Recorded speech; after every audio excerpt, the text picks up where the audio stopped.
Speech ले रहे हैं।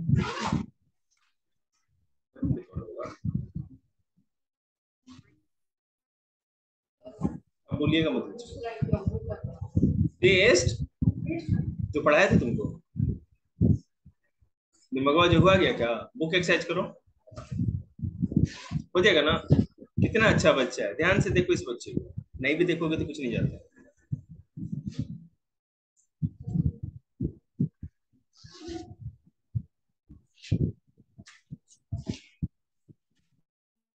अब डाल्टन लॉ का तो मजा ही अलग है भैया, है कि नहीं? मेरे पास आना मत को भी चेक कराने के लिए 6:30 से पहले। देखो,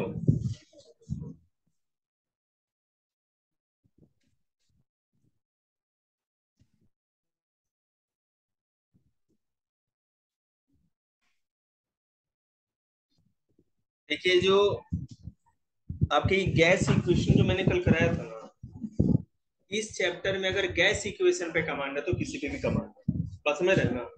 ये सबसे टेढ़ी चीज है। इसके सारे एग्जांपल, सारा एनसीईआरटी, सारा प्रैक्टिस क्वेश्चन अच्छी तरह से आपको आना चाहिए, बस में रहा है। और बस कैलकुलेशन का है, थोड़ा अच्छे से समझ जाएंगे तो हो जाएगा। देखिए, आज हम करेंगे Dalton's law.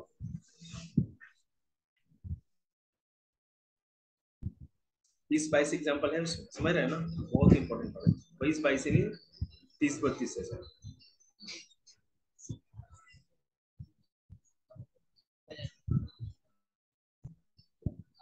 Dalton's law of partial pressure.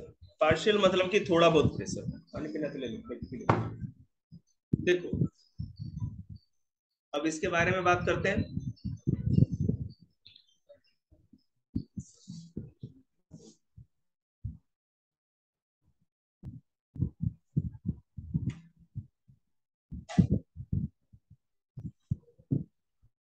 देखिए, हम बात करें डाल्टन्स लॉ की। Dalton's law of partial pressure, this law was formulated by John Dalton in 1801। इसको तो पूरा ही रंग लो, पूरा इंपॉर्टेंट है, आपको पता ही होना चाहिए।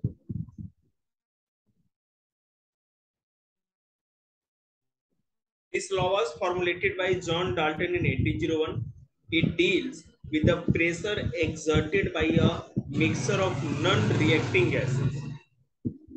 दो गैस का मिक्सर हो, दो या दो से अधिक गैसेज एक से मिली हुई हो और वो नॉन रिएक्टिव हो, मतलब एक दूसरे से रिएक्ट नहीं कर रही तो मिक्सर बन जाएंगी। तो अगर pressure exerted by a mixer of non reactive, ऐसे गैसों के मिक्सर का प्रेशर हो जो नॉन रिएक्टिव हो, देन एक वेसल में हो, तो उसी को Dalton's law of partial pressure कहा जाता है। फिर से हम समझाते हैं। एक बर्तन है, इसमें नॉन रिएक्टिव कुछ गैसेस का मिक्सर है और उस मिक्सर के द्वारा इस वेसल पे जो प्रेशर पड़ रहा है थोड़ा बहुत, उसी को डाल्टन्स लॉ डिफाइन करता है। कोई दिक्कत? फिर से समझाएं। नॉन रिएक्टिव दो या दो से अधिक गैसेस ले लो और किसी बर्तन या वेसल में रख दो। अब वो जो मिक्सर तैयार हुआ उन गैसों के मिलने से, उसने बर्तन पर जो प्रेशर बनाया उसी को Dalton's law of partial pressure कहते हैं। बात खत्म, ठीक है? आगे देखिए। तो ये मैं आपको बता दूं कि यहां से यहां तक भी आपको नोट्स में लिखना है, ये तो इंपॉर्टेंट है, ठीक है ना?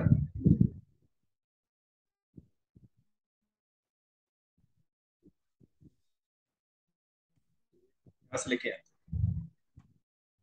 The total pressure exerted by a mixture of two or more non-reactive gases in a definite volume is equal to the sum of the individual pressure which each gas would exert if it occupy the same volume alone at a constant temperature। देखो, कहने का मतलब ध्यान से सुनना। हमने एक बर्तन में हाइड्रोजन लिया, नाइट्रोजन लिया, ऑक्सीजन लिया। हम नॉन रिएक्टिव की बात करें, मैंने ऐसे ही ले लिया, मैंने वो गैसेज नॉन रिएक्टिव होनी चाहिए। अब इन सभी गैसों के मिलने से एक मिक्सर बना और इसने टोटल जितना प्रेशर लगाया उसी के बराबर ही प्रेशर पड़ेगा। तो अब हाइड्रोजन अगर अकेला रहता तो जितना प्रेशर लगाता, ठीक है, ऑक्सीजन अगर अकेला रहता तो जितना प्रेशर लगाता, नाइट्रोजन अकेला रहता तो जितना प्रेशर लगाता, वो उतना ही प्रेशर लगाता जितना इस मिक्सर के अंदर लगा रहा है। इस मिक्सर के अंदर जिन गैसों के मिलने से वो मिक्सर बना है, ये मिक्सर उतना ही प्रेशर लगाएगा जितना कि इसके कॉन्स्टिट्यूएंट, ठीक है ना, इसके कॉन्स्टिट्यूएंट जो नॉन रिएक्टिव गैस है जो अपने आप में लगाते हैं। ठीक है, देखते हैं। P1, P2, P3 are individual pressure of gases known as a partial pressure. तीन तरह का प्रेशर है, P1, P2 और P3, और ऐसे और भी हो सकते हैं। Then the total pressure P total of the mixture of gases at the same temperature is given by the following relation. So P total is equal to P1 plus P2 plus P3। तीनों का, इसका अपना pressure, इसका अपना pressure, इसका अपना pressure, तीनों को अलग अलग के जोड़ देंगे तो इनका जो सम होगा टोटल के प्रेशर के बराबर ही होगा। क्लियर है ना? मान लीजिए, नंबर भूल जाते हैं, कुणाल जी के पास 20 का प्रेशर, आदित्य के पास 30 का प्रेशर और इसके पास क्या कहते हैं 10 का प्रेशर, तो कितना हो गया 60 का प्रेशर हो गया। 30 20 और 10 60, तो इन टोटल 60 हो गया और इसका अलग अलग भी इनका प्रेशर लेके जोड़ेंगे तो 60 के बराबर ही होगा। सिंपल सी बात है। लेकिन सर इसमें डायरेक्ट दिया है ना, तो पूरा प्रेशर दिया रहेगा कि 360 है तो हम लोग बोलेगा कि अलग अलग निकालना, हाँ बस बस, और कभी तीनों का दिया होगा तो टोटल पूछ लेगा, बस यही तो है कॉन्सेप्ट। कैसे निकालेंगे? बस पढ़ाने के लिए हम आपसे पैसा लेंगे। Derivations of delta law of partial pressure। यही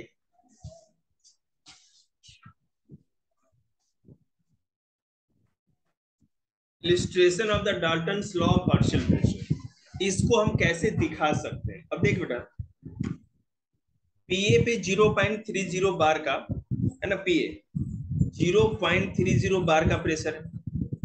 पीबी देख रहे हैं, पीबी पे 0.45 बार का है, और P3 सॉरी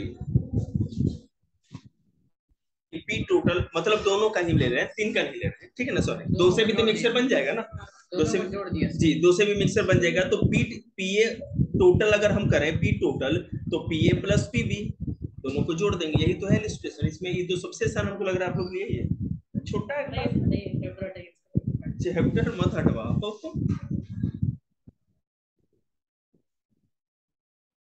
ये सब तो कर लेंगे आप लोग। Partial pressure in the term of mole fraction.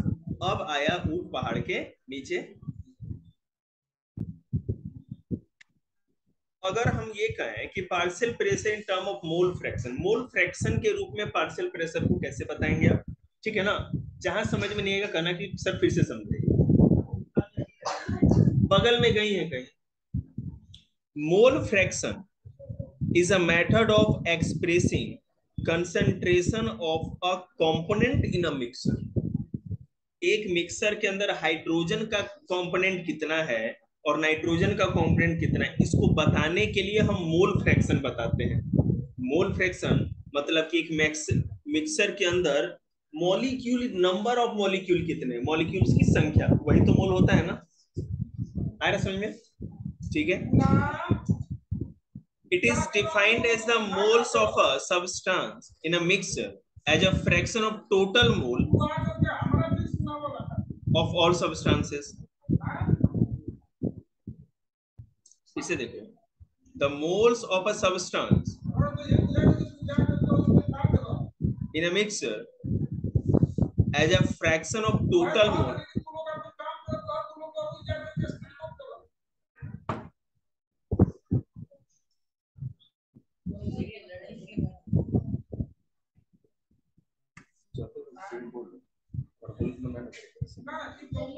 एक मिनट रुको ना भैया, क्यों मर रहे हो? रुको ना यार, क्या हो गया?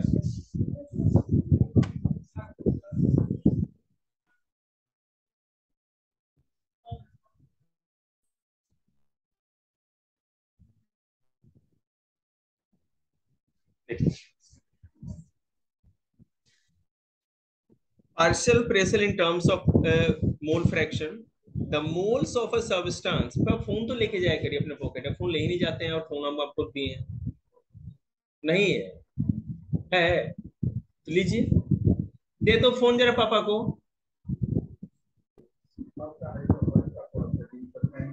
ये आज रात भर इजे रहेंगे, अब मत बोलिए ना, हम रिकॉर्ड कर रहे हैं, क्यों पीछे बोलते हैं आप?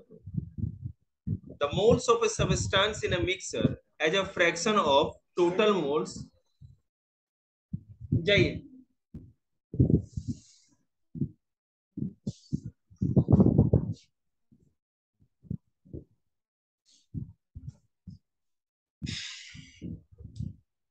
the moles of a substance in a mixer as a fraction of total moles of all substance.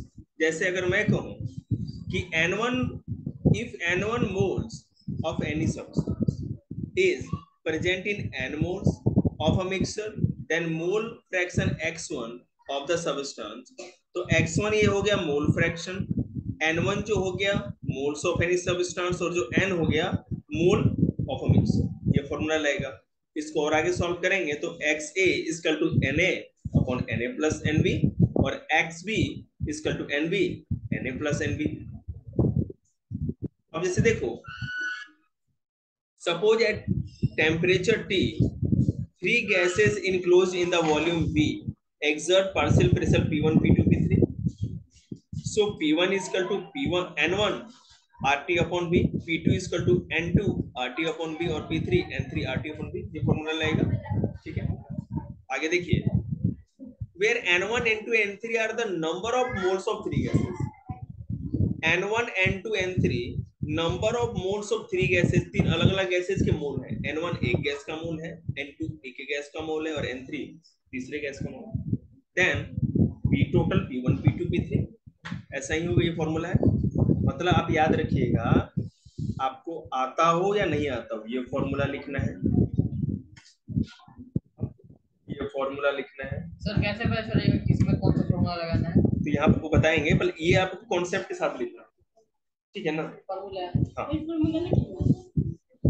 घर ये वीडियो बना रहे हैं इसीलिए ना, फोन पे भेज देंगे, घर पे लिखिए। यहाँ पे लिखेंगे तो पढ़ाएंगे क्या फिर? अब ये सपोज एट टेम्परेचर T ये लिखना होगा आपको, ये लाइन लिखेंगे तभी तो पता चलेगा ना। अब मान लीजिए कि टेम्परेचर T दिया है और तीन अलग अलग आपको क्या कहते हैं गैसेस का दे रखा है प्रेशर P1, P2, P3। तो P1 का ये, P2 का और P3 का ये निकालने का तरीका, ठीक है। अगर आपको N1, N2, N3 तीन गैसेस के नंबर ऑफ मोल दे रखे हैं, P1, P2, P3 पूछ रहा है जो सबके फॉर्मूला को जोड़ दे रहा है। हाँ, देखो एक सेकंड, मैं ये कह रहा हूँ कि आपको P1 भी दिया है, P2 भी दिया है, P3 भी दिया है, ठीक है। सपोज टेम्परेचर T है, थ्री गैसेस हैं, वॉल्यूम V, वॉल्यूम है एक साथ मिले हुए हैं। तो P1 का ये नंबर ऑफ क्या कहते हैं वॉल्यूम हो गया, और R हो गया और T हो गया, टेम्परेचर कांस्टेंट रहेगा, और R मतलब किस फ्रैक्शन को दिखा रहा है, ठीक है ना। तो ये निकल गया। P1, P2, P3 को दिखा देना है, उसके बाद हाँ, तीनों को जोड़ के नंबर पुट कर देना। बिल्कुल नंबर पुट करना है। और इसमें ऐसा ही है, तीनों का अगर मोल दिया है और अगर निकालना है तो P टोटल निकालना है तो तीनों को सम कर देंगे। ये तरीका लगा सकते हैं, ये भी लिखना है आपको। अभी क्वेश्चन करेंगे तो और क्लियर हो जाएगा आपका, समझ रहे हैं ना। फिर आप इसको करेंगे,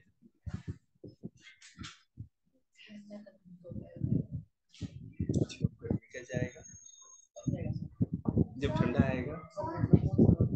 हाँ, ये अक्टूबर में काम हो जाएगा। दशहरा पूरा बना लिए, घर जाइए, जाओ घर जाओ, दिमाग मत चलो।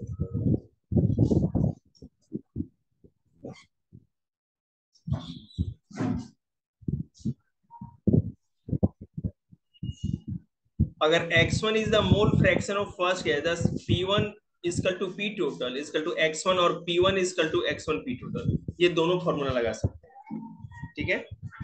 मतलब ये पूरा लिखना है आपको। Similarly for other to gases, अगर P2 का अगर इस तरह हो जाएगा तो x2 into P total और P3 का हो जाएगा तो P3 into P total। In general form ये आई लिखा, क्या लिखा हुआ है ये वाला? वन है, आई है, ये आई ना। फर्स्ट गैस होगा ये, first gas having partial pressure Pi and mole fraction x1 we have Pi is equal to xi P total, ठीक है। Pi मतलब फर्स्ट का प्रेशर और xi मतलब फर्स्ट का माने कि मोल फ्रैक्शन। आई डिनोट कर रहा है।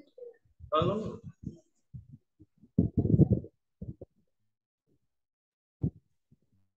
हम लोग तीसरी क्लास में पढ़ते थे, तीसरी क्लास में। तो उस जमाने में है ना, टीचर कुछ बताते थे ना, तो हम लोग के पास डाइवर्जन का टाइम नहीं होता, मोबाइल लैपटॉप ये सब कुछ नहीं होता। तो कुछ भी सुनते थे तो बड़ा गौर करते थे। तो गुरु हम लोग के टीचर बताया, कहानी था मोरल एजुकेशन का, कि एक स्टूडेंट था, गुरुजी का चेला था गुरुकुल में। अब वो क्या हुआ ना भाई, कि कुछ भी करे एकदम जैसे ना पत्थर बुद्धि, कुछ आता ही नहीं है, पागल कहीं का, एकदम मंद बुद्धि, समझ में नहीं आ रहा, समझ में नहीं आ रहा। गुरुजी भी थक हार के माथा पीट के लथिया के उसको भेज दिए कि तेरे से बेटा कुछ नहीं होगा, तू महामंद बुद्धि है, मंद बुद्धि होता तो कुछ हो भी जाए, तू महामंद बुद्धि है, तू जा कुछ कर ले, जो भी हो जाए तेरे से। गया वो, गया तो रास्ते में कुआं था, उस जमाने में कुआं होता था, और बाल्टी में रस्सी लगी थी, उसको पानी पीना था। तो भाई कुआं में वो बाल्टी डाला, पानी खींचा, पिया। तो पूरे कितने लोग, हर आदमी आते जाते राहगीर पानी पीते चले गए, ठीक है ना। उसने क्या किया, गौर किया कि अरे ये पत्थर पे निशान किस चीज का है, अगर घिरनी लगा होगा तो उससे हो जाता है, और घिरनी लगेगा ना तो देखिएगा लोहा भी बिल्कुल चिकना हो जाता है, रगड़ खा खा के पतली सी रस्सी से। और ये पत्थर पर इतना गहरा निशान, तो सोचा कि इस पत्थर पे इस रस्सी से इतना गहरा निशान पड़ सकता है, तो मेरा दिमाग क्या इस पत्थर से भी ज्यादा पत्थर है। लौट के आया गुरुकुल, बोला गुरुजी हम ऐसा देखे, अगर पत्थर पे काम हो सकता है तो मेरे दिमाग पे क्यों नहीं, हम भी बार बार रगड़ेंगे। और करने लगा, बात समझ में आया। और वो गुरुजी का भी गुरुजी बन गया एक टाइम। यह है जीवन, जीवन का दूसरा नाम ही संघर्ष। पर्यायवाची सब जानते हैं ना, या सिनोनिम्स, तो यही समझिए। पूरा तो बनाओ चाची। ये क्यों आता है, बनाओ ना, 14 का गुना करके देखो। जो देखिएगा, the partial pressure of gas in the mixer is the product of its mole fraction and total pressure of the mixer। ठीक है, ये हमारा कॉन्क्लूजन निकल गया। मैं समझाता हूँ, ये पूरा लिखिएगा आप लोग अपने नोट्स में। अब इतना लिखने का टाइम तो मेरा बच गया ना। वीडियो दे दीजिए। बेटा वीडियो आपके फोन पे गया हुआ है, पर्सनल नंबर पे भेजा है मैंने, पर्सनल लोग समझते हैं ना। The partial pressure of gas, जो गैस का जो पार्शियल प्रेशर है, gas in the mixer is the product of its mole fraction, उसके मोल फ्रैक्शन के प्रोडक्ट के बराबर, and total pressure of the mixer के बराबर। ठीक है, ये इसका कॉन्सेप्ट है। एप्लीकेशन ऑफ डाल्टन्स लॉ कहाँ कहाँ हम यूज करते हैं, याद रखिएगा, बड़ा इंपॉर्टेंट आता है। कि आप लोग गलती से भी मत सोचिएगा, ठीक है ना, कि थ्योरी नहीं आएगी केवल क्वेश्चन आएगा, न्यूमेरिकल आएगा, और न्यूमेरिकल नहीं आएगा केवल थ्योरी आएगी, दोनों का वेटेज बराबर होगा। बात समझ रहे हैं ना, दोनों चीज आपको जानना पड़ेगा।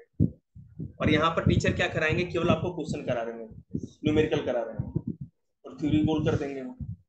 थ्योरी बेटे तुम तो समझ ही जाओगे ना, तुम तो कर लोगे ना, बच्चा मुंडी हिलाएगा, हाँ हम कर लेंगे, भगवान जाने कैसे कर लेंगे।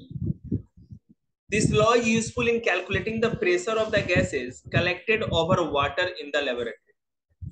पानी के अंदर अलग अलग टाइप की गैसेज का कितना प्रेशर होता है लेबोरेटरी में, इसको कैलकुलेट करने के लिए होता है। The mixture of gas and water vapour has a total pressure equal to atmospheric pressure when the water level is same inside the outside. उधर ही रखो फिर से, the mixture of gas and water, पानी में कोई गैस मिली हुई हो, ठीक है, वाटर वेपर के साथ मिली हुई हो, sorry, mixture of gas and water vapour, water vapour समझते हैं ना, जलवाष्प, दूसरे गैस के साथ हमारे एटमॉस्फेयर में मिक्स है, ठीक है, has a total pressure equal to atmospheric pressure when the water level in same inside the outside the vessel. पानी के अंदर अगर कोई चीज मिक्स हो, बर्तन के अंदर पानी में कोई गैस मिक्स हो, या बर्तन के बाहर वाटर वेपर के साथ कोई गैस मिक्स हो, दोनों का प्रेशर सेम, ठीक है, आया समझ में। Water vapour is also a type, also a state of water, gaseous state होता है ना वाटर वेपर पानी का, तो वहां पर गैसेस स्टेट में होता है वाटर वेपर। वहां पर अगर मान लो वाटर वेपर के साथ नाइट्रोजन गैस मिक्स, तो ठीक है, उसका एक प्रेशर आप देखो कितना है। उसी तरह किसी बर्तन में वाटर गर्म पानी के साथ।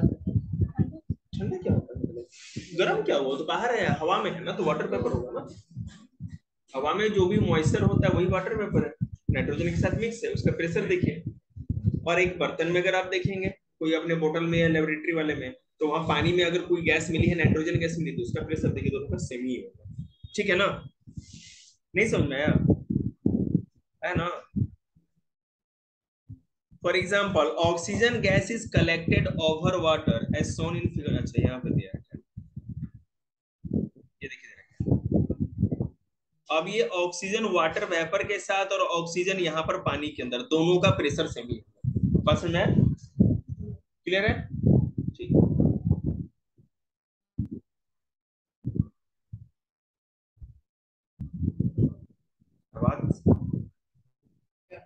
एक्विनस टेंशन भी तो देखना क्या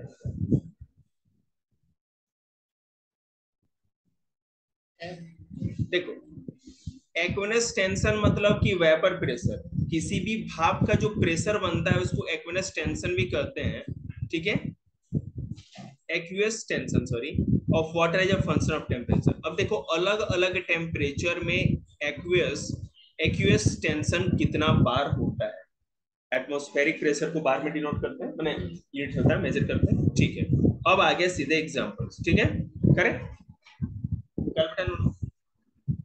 एक क्वेश्चन एनसीईआरटी का क्वेश्चन समझाते हैं। What will be the pressure of the gas mixture? बल्ले बेटा, what will be the pressure of the gas mixture? ना ना, समझा देते हैं, क्योंकि बेटा सीधे ये कैलकुलेट फॉर्मूला कर दे, क्वेश्चन एक बार देखना तो बेटा हमने थोड़ा दया करो, दया कर दिया, thank you. What will be the pressure of the gas mixture when 0.5 liter of hydrogen at 0.8 bar and 2.0 liter of oxygen at 0.27 bar are introduced in a 1 liter vessel at 27 degree Celsius? मतलब ये first gas है का volume और ये first gas का pressure, ये first gas का, second gas का वॉल्यूम, ये सेकेंड गैस का प्रेशर, ये टोटल वॉल्यूम हो गया और ये हो गया आपका क्या, टेम्परेचर। तो ये देखिए V1 V2 P1 P2 हाँ P2 निकालना है, बिल्कुल लगा दीजिए बेटा फॉर्मूला वहां पे पुट करिए करिए। लीजिए हनुमान जी का नाम, क्या क्या हो गया, सिलेबस खत्म नहीं हुआ, मैंने बोला नहीं रस्सी से पत्थर पे रगड़ना है, करो ना यार, करेगा चेक, 6:30 से पहले कुछ ही चेक नहीं करेगा।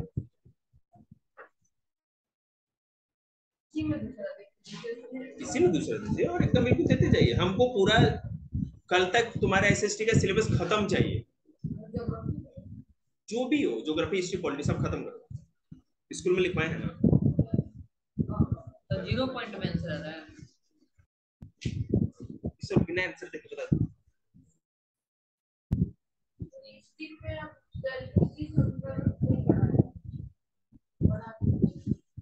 जितना हम पढ़ाए उतना तो करोगे ना।